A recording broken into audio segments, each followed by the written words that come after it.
4 ദിവസമായി കണ്ണൂരിൽ നടന്ന ഭൈഷജ്യ മഹായാഗത്തിന് പരിസമാപ്തി. സദ്ഗുരു ഋഷിദേവ് ശ്രീ നരേന്ദ്രന്റെ കാർമ്മികത്വത്തിലാണ് യാഗം നടന്നത്. ലോക നന്മയ്ക്കായി വിശ്വശാന്തി മഹായാഗവും കാലഭൈരവ മഹായാഗവും 81 മണിക്കൂർ തുടർച്ചയായി വലിയന്നൂരിലെ ഋഷിദേവ മന്ദിരത്തിൽ നടന്നു. ലോക സമസ്ത സുഖിനോ ഭവന്തു എന്ന ആശയം മുൻനിർത്തിയാണ് കഴിഞ്ഞ 4 ദിവസങ്ങളിലായി ഭൈഷജ്യ മഹായാഗം കണ്ണൂരിൽ നടന്നത്.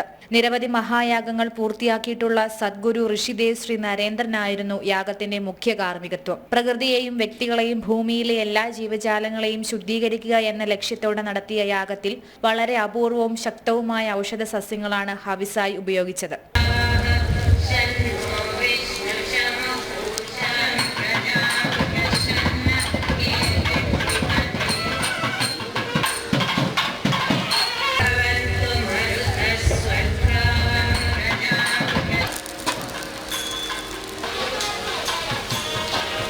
ഈ മഹായാഗത്തിനു വേണ്ടി ശേഖരിച്ച എല്ലാ ഔഷധങ്ങളും സസ്യ എണ്ണകളും അഗ്നിയിൽ സമർപ്പിക്കുന്ന ചടങ്ങുകളാണ് ഇപ്പോൾ നടന്നുകൊണ്ടിരിക്കുന്നത്.